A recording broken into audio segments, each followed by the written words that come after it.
Root Mobile presents The Next Frontier in Digital Communications in association with CNBC-TV18. Ladies and gentlemen, a fireside chat with Rajdipkumar Gupta, the Managing Director and Group CEO of Root Mobile. Let me tell you a little about him. Rajdipkumar Gupta is a dynamic entrepreneur who founded this company and is leading Root Mobile Limited, one of the fastest growing global technology and cloud communications companies. He is among the youngest tech entrepreneurs globally, and his leadership has made Root Mobile one of the top global cloud communications companies. Rajdeep will take us through the journey of Root Mobile, the vision for the future, and how innovation in digital communication is reshaping the landscape for the businesses worldwide. Without further ado, may I have him on stage, and to moderate this session, may I also invite Lata Venkatesh, consulting editor at CNBC-TV18, and the fireside chat is called The Next Frontier in Digital Communications. Thank you, Mugdha. This is the most appropriate way to kick off an evening which has just been described as seeing India in an inflection point, and that's what Rajdeep Gupta embodies. Rajdeep, I read the introduction or a bit of your start. It's absolutely fascinating. He started with a 486 computer. Remember 2003, 2004, I think. I mean, imagine a 486 computer was his first investment and perhaps the only investment he made with his own money, and the rest was money generated from the business. So let's hear it from you, Rajdeep. How did you break out of a salaried job and come to being an entrepreneur with limited means? I think the journey which I've started in 2003, and when I see myself today here, I think it's a roller coaster ride. I know people think it's for an entrepreneur, the rights, I've been successful, I built a company. But trust me, I built that entire base of Root Mobile through that 486 PC. Just to share, that PC was not the new one, it's a second-hand PC. So I built the entire Root Mobile first platform using that. After 20 years, I can say that whatever I have achieved, I'm really excited, I'm very happy. I think in one life, a tech entrepreneur has a different vision. Bootstrapping a company, then scaling a company to, I think the first challenge was reaching a $1 million. And for every... How much did you first put in? A computer and how much money? I think total investment I have made in this company is just 1 lakh rupees. That's the only money I think this ever. calls for a round of applause. Do you know the market cap of his company? It is 10,000 crores today from a 1 lakh investment. And I think that's a one thing which I always keep on sharing with the young entrepreneurs also. Like, it's all about your ideas and your vision. It's not about you really need to raise so many rounds of funding, and you are only successful when you raise fund. It's a secondary. If your vision is right and your product is right and you understand the customer problem, and you're actually solving the customer problem in the right time, right way. And 2003, when I came to India, leaving my job, I think during that time I realized India as a country has a huge potential in communication sector. And I think that really worked well for me. And I think reaching $1 million was the first target, for me. And it took almost 3 years to reach a revenue of 8 crore, And from 1 million, the day I reached 1 million, I realized I'm doing something correct. Otherwise I always had a doubt in my mind whether I'm doing right or not. It took 3 years to reach $1 million in terms of revenue. Now almost we reached to a $500 million revenue, So the idea is, and best part, I got the best people around me. So any company which gets built, it's always not just vision of founder, but the people around you, they play a very critical role. And I always keep on sharing this, whatever success I have received in last 20 years, because I always had a great people around me. And I had a vision, but they executed my vision. What gave you the idea?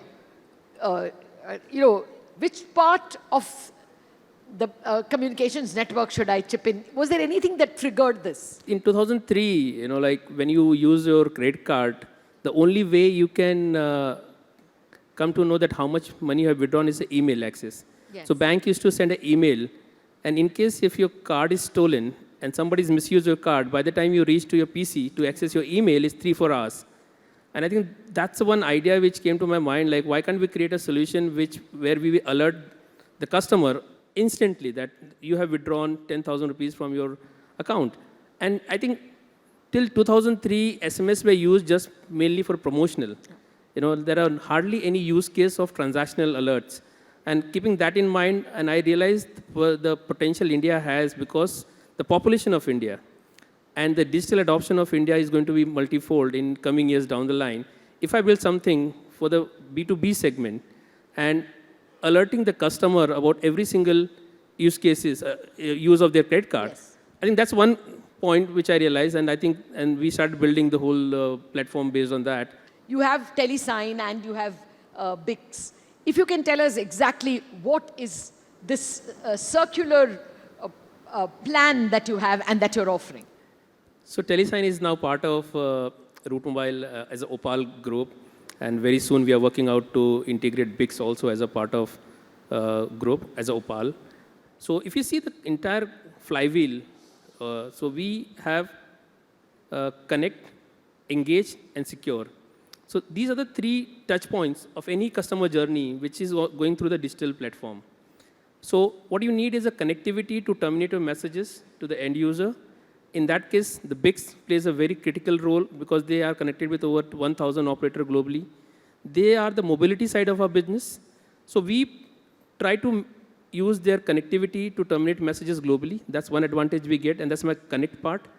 The moment it comes to Route Mobile, we are on an engage of that flywheel side. Engagement part, the customer engagement part, is what we take care of at our end. So it is not just starting from the lead generation. So starting from lead generation to customer engagement to customer support. So some of the channels which has evolved in last few years, if you say WhatsApp or RCS, they're actually now become a two-way conversation. Absolutely. I still remember in 2003, SMS was just an impression. Now because of WhatsApp and RCS, it's become conversation. So you are actually going to interact two-way using this channel, and this is actually the power of these channels, where we are very excited as a company how we are going to change the way people communicate with their brands. And the last one is a secure. Everyone talking about digital adoption, like India is, like in a surge of having billions of transactions. At the same time, you also have a risk of digital fraud. So digital fraud in India itself is in billions of dollars, right? But nobody comes forward to talk about their losses. Nobody wants to admit it. Yeah. And they don't admit also, honestly, sometimes, because they just want to hide, oh, there was a fraud happened in my platform, I don't want to go and talk about it. RBI is putting so many ads nowadays, just to spend some kind of awareness in the market that people should be really aware of this kind of a fraud. But still, the frauds are happening. Yes. The TeleSign piece is more on the secure side. The APIs of TeleSign will give an insight to customer or the brand, to exactly know whether this particular transaction is a fraud or fraud-free. So I think we as a company probably have a very unique offering to our customer where we are talking about connectivity, engagement, and the security. So probably we are the only company, honestly, we are the probably company in the entire CPaaS ecosystem, and that's why if you see the Opal story, the Proximus story, the Proximus has built these 3 companies together. Combined, we are almost $2 billion revenue company with over almost 2,500 people globally, operating from 40 countries. So we are very excited as a Route Mobile being a part of such a large group, and looking forward that how people can use our API and have a better outcome with their customers. Rajdeep, what's the next step that you see now that you'll offer all these products? How do you see it evolving? Will it be more conversational with WhatsApp again as one of your partners?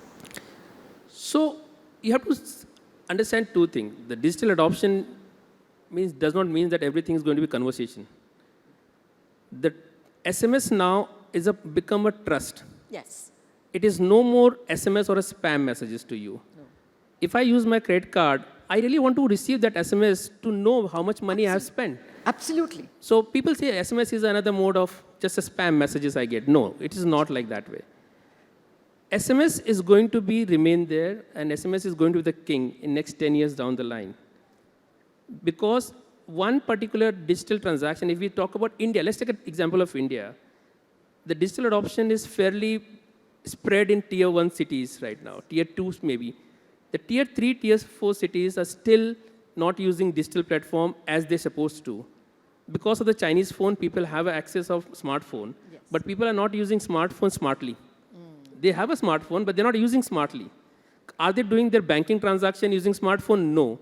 In tier 3 and tier 4 cities, smartphone is only used for YouTube or Instagram. Yes. That's the only use they are having right now. Think about this adoption goes to Indian tier 2, tier 3 city, which is large. That's the scale we are expecting in 2 to 3 years down the line. And these people, when they start using the digital platform for the digital transaction, that's the kind of potential we are looking at. So the next stage will be really deepening your penetration into... And not just India as a market. Like India may have 500 million smartphone devices right now, which means that there is still potential of having more, like half a billion more. Let's talk about the emerging countries. Africa, far behind in digital adoption, Latin America. So I always keep on telling my sales team also, like it is not about which market you operate in. People talk about US as a large market, best market. In terms of realization, we agree, but the population is the main key for digital adoption. The volumes and numbers. Volumes and the number of devices. More number of, I think the population carries transaction, right? And that is where we are excited. We are a champion of emerging countries, whether it's LATAM, India, or Africa. And that is exactly where we are building the whole company. And that is where exactly what Proximus thought they should acquire Route Mobile. And we partner with them. In fact, they didn't acquire completely. We are partner with them. Yes. I'm also holding I'm coming Opal. to that. Yeah.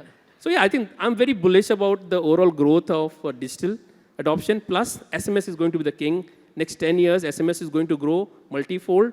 The other channel like RCS and WhatsApp will also grow. Yeah. And I still believe that digital adoption, especially of these channels, are not at the peak. Okay. It will take 2 to 3 years down the line for all the enterprises to adopt. But looking forward to that. Route Mobile presents the next frontier in digital communications in association with CNBC-TV18. Route Mobile presents the next frontier in digital communications in association with CNBC-TV18. Okay, now let me come to this Proximus question. You gave away your stake. That at any point, do you think that, look at the way the valuations are growing now, and now that the last of the OFS, okay, I'll just tell you the story. Proximus held 83% in Route Mobile, and the Indian laws require that any promoter can have only 75%. So they did an offer for sale, what we call an OFS. So the Route Mobile stock was not going up because we know that sale will come. That sale is over now. So my sense is that the Route Mobile stock will start going like a rocket from here on. At any point, do you think, oh, why did I sell? Not honestly, because I always see that as a bigger plan for me. I'm not exited 100%, first of all. I've reinvested about 50% of my cash out to holding company, which is Opal. Yeah, some $280 million came Yes. back. So, in fact, if you see the combined entity, Route Mobile, Proximus, and Telesign, we are almost a $2 billion revenue company. And we do have a bigger plan together. I think the strength-wise also, you can scale a company sitting in India to a level, right? As a founder, you also need to think about change. I have built something, I will own it forever in my life. It is not going to work. I think that things are getting changed now. It used to be 10 years before or 20 years before when people want to build, oh, this is my property, I want to build. You have to be a little bit innovative in your investment, in your thought process also, and that's exactly what I have did.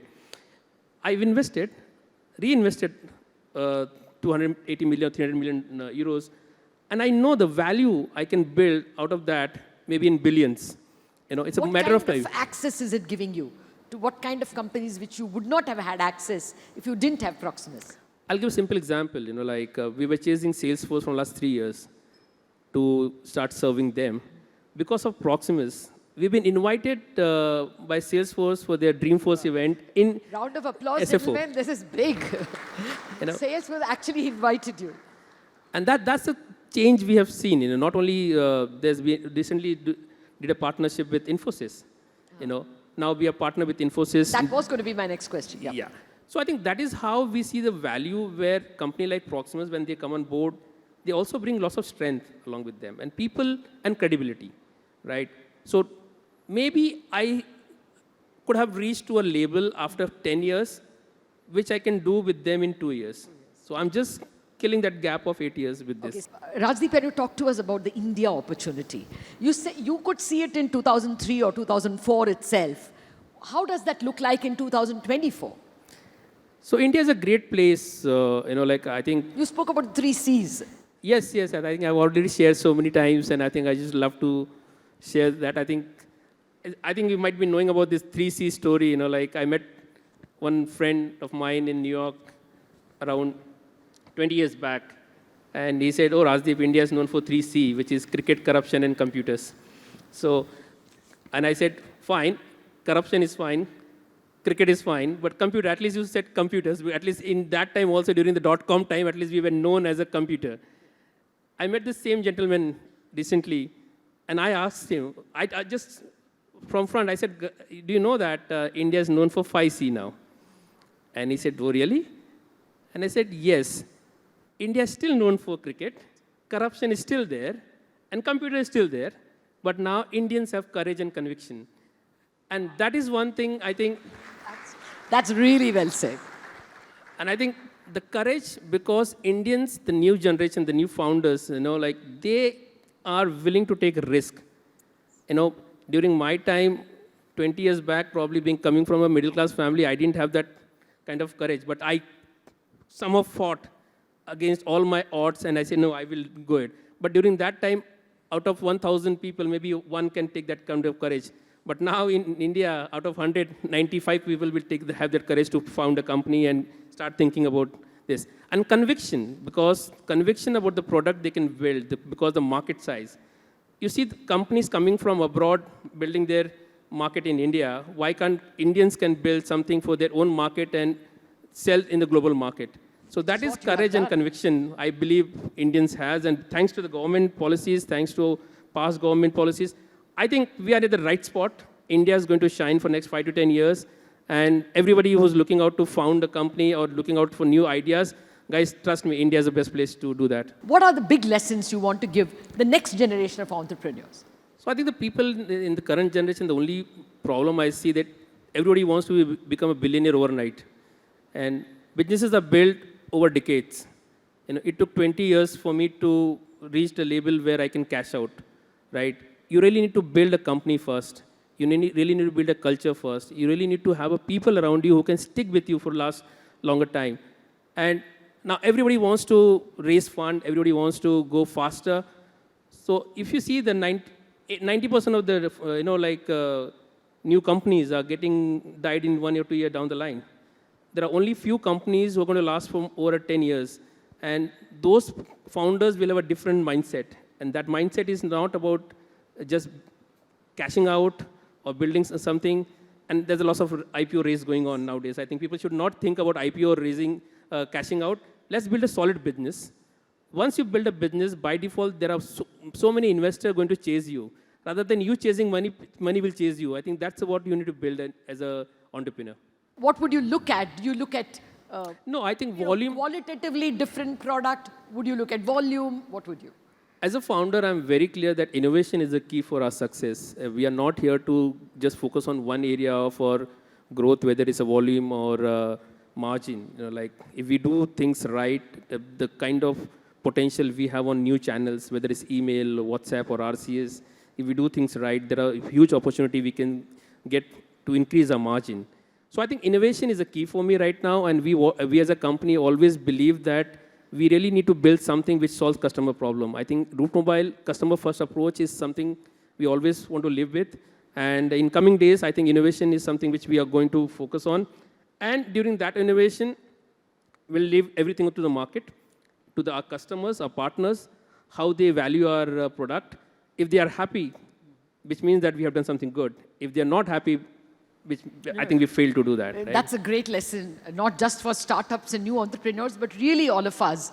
what should keep us going is not looking at the share price or looking at the revenue number, but whether you're really solving people's problems and whether you're really innovative or is the next innovator eating you for lunch. Right. Many congratulations, Rajdip. Thank you. Yours is a fascinating story, a story where you don't go by what the stock market and the PE companies are offering you, but the ability to stand on your own feet and the ability to see yourself always as an innovator.